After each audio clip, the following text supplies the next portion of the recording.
The UK is one of the largest users of illegal drugs in Europe. In 2018, 1 in 5 16 to 24-year-olds admitted to taking drugs within the past year. And this hasn't come without its problems. I don't blame anyone for what happened. It was her choice. She did it. She wasn't stupid. When we have some of the most stringent drug laws in the world, why is it then that UK ecstasy-related deaths have reached an all-time high? It's just so outdated. And I think it's outdated because of this big taboo, the big stigma on drugs. With the rise of super-strength drugs and substances being mis-sold across the country, revolutionary drug testing facilities are finally providing us with a more valuable and safer approach towards combating the age-old stigma on drugs. Companies such as The Loop, a non-profit organisation providing confidential drug testing, welfare and harm reduction services for users, are allowing us to talk more freely about drug use. We have come to speak to one of the faces behind The Loop, to find out how they are altering the way in which we talk about drug use as a country.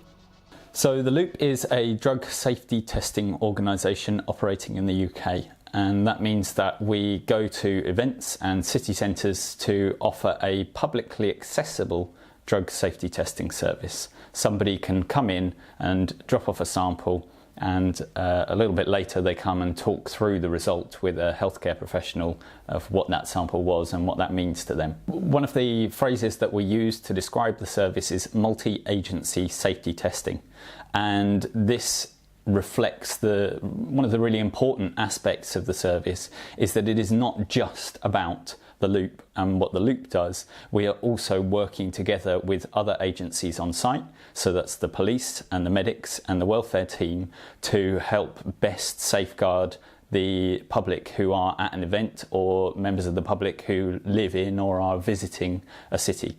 So when we're doing the analysis, we have about 85% of the substances are what people expect, but in the remaining 15% of situations, that sample is not what the person expects it to be. And so we see about 10 to 20% of people using the service will actually give us the sample so that we can destroy it because they no longer have any interest in taking it.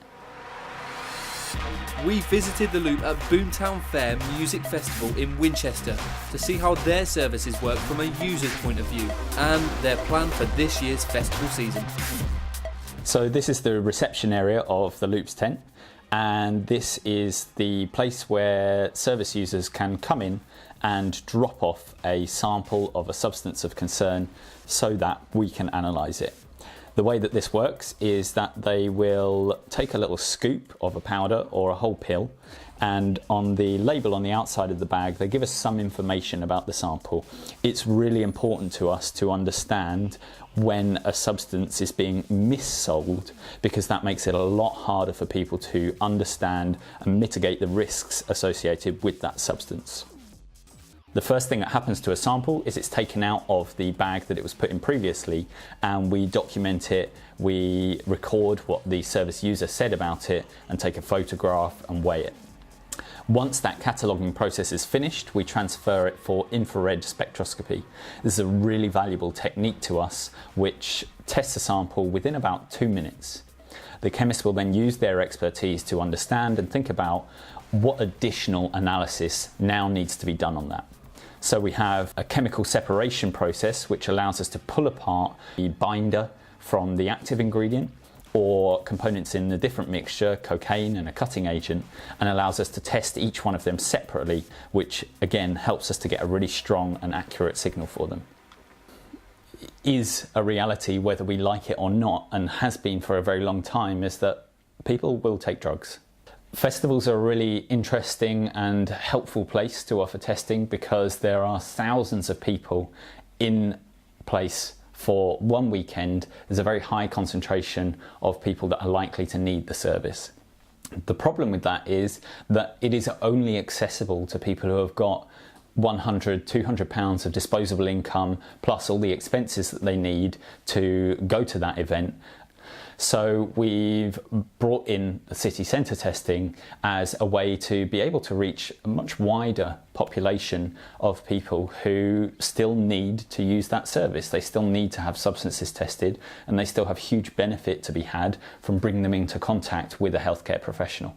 Certainly at the moment the Conservative government's policy is that drugs are illegal and therefore they don't want to hear or do anything about it. Their advice is just don't take drugs. Is not working. The number of drug deaths that we're seeing have increased year on year since 2010. We are at a record high of drugs when you look at the number of people using drugs, which has actually fallen slightly.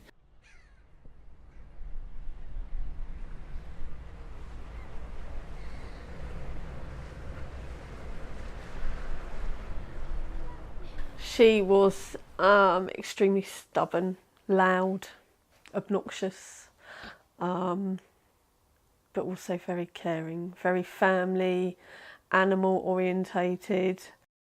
She was very excited. That's all we'd heard about for about the last month. Her older sister was going as well, so we'd hear about it all the time at home. And she had the weekend off work because of it, so again that was a bonus.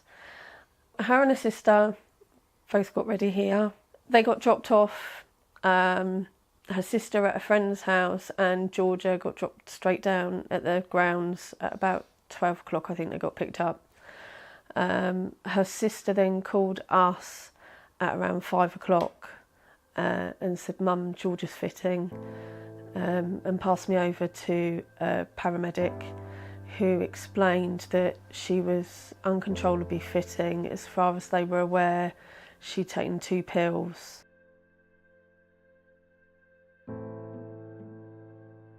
So we arrived at the grounds, and just as we got through to the tent, the ambulance was parked around the side and literally saw her feet being loaded in, and her sister sort of passed me her belongings. She initially kept going in and out of consciousness, and which is how they know that she took 2 pills. They managed to get that out of her. And then after a little while she started fitting. The fits were due to high temperature. The pills caused the temperature to give, the body to give like a false reading and your temperature goes sky high. She fitted for, I believe, just under 50 minutes uncontrollably. No matter what they gave her, they couldn't stop it. The consultant came through and he explained to me that what happens is, because the body fitted for so long, the brain is obviously starved of oxygen, so the brain already starts to shut down. But also the muscles in the body, because it was such violent fitting, they dissolve basically. And when the muscle dissolves, it turns the blood acidic. This then obviously goes around your whole body, which causes heart to stop and things like that, at which point I think our heart had stopped twice. He then went back off, came back about half an hour later, said, did I know exactly what she'd taken? I said, no, all I know is these 2 pills. He then said her heart had stopped another 2 times, and if I wanted to get family members down, to get them down, because it wasn't looking good. He came back again a 3rd time, probably about another half an hour later, and said basically we can't do anything now. Her heart has stopped yet again and we've really struggled to get it going. But her lungs were then starting to fill with blood, stomach acid, vomit. There wasn't anything else they could do.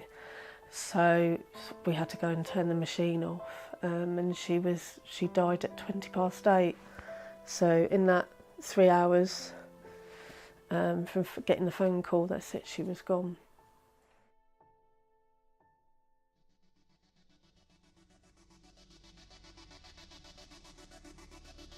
Drug testing, I think, is, some people say it's a sticking plaster. Maybe it is, but in my eyes it's another barrier. It's something else to make people think twice. If drugs are sold as they should be, at the doses, with the ingredients they should be, you wouldn't have a lot of these problems, but they're not. It's just so outdated, and I think it's outdated because of this big taboo, the big stigma on drugs.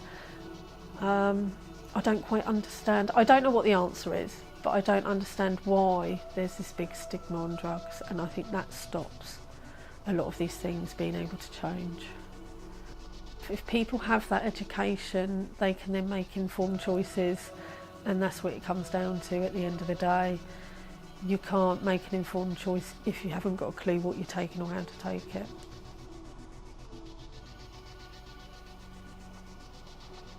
Dr. Adam Winstock is the founder of the Global Drug Survey. We caught up with him on a Skype call to see the figures around who is using drug safety facilities and his thoughts on how revoking a venue's licence doesn't work. In the UK last year, when we looked at it, it was about 12% of people said they'd used any form of drug checking technology, and 3/4 of the time that was kind of a colour reagent testing kit. So people using fixed site testing, things like the loop, was still a minority of people. About 3 years ago, we asked people whether or not they would use drug testing services if they were available, and that was about 65% of people. So it's something that people want, and certainly when we asked people last year about front of house testing, overwhelmingly they rated them as being professional, information being given in a way that was easy to understand. And although a lot of the time they said the harm reduction advice that was being given reinforced what they already knew, one of the things I was really interested to find out is a lot of people were sharing that reinforced information. You know, and it's like any health behavior change. We need it repeated. We need to hear it from different sources. So, those services were valued and the information was taken on board and it was very often shared. You know, what you want is to be able to have someone who runs a club or a pub to see there's a drug problem, and to be able to go to the police and say, you know, look, we got some problems with drugs. Could you come and help us? I think that actually licenses should be given to pubs, clubs and festivals only if they can demonstrate they're providing a safe environment for drinkers and people who use drugs. Like, that should be mandatory. You don't have a first aid tent. You don't have harm reduction information on your website. You haven't trained all your bar staff in how to spot risk and respond to that appropriately for drugs or alcohol. You don't get your license. I mean, it should be the absolutely other way around. I think if a venue wishes to offer drug testing as an added value service, then I don't think there should be impediments to that. Drug safety testing may be viewed negatively by some. However, it is providing a support network that is reducing risk at both events and within city centres. Drugs will always be around us. We can't enforce pill producers to standardise a pill, but what we can do is support each other, test and educate users in a bid to prevent fatalities nationwide. It is about time that we, as a generation, start to apply different methods of support. We need to change our outlook on the whole subject, allowing a less outdated approach towards drug use within the 21st century. It is time to test, time to educate, it's time to talk, and it's time to do the right thing. Look out for each other.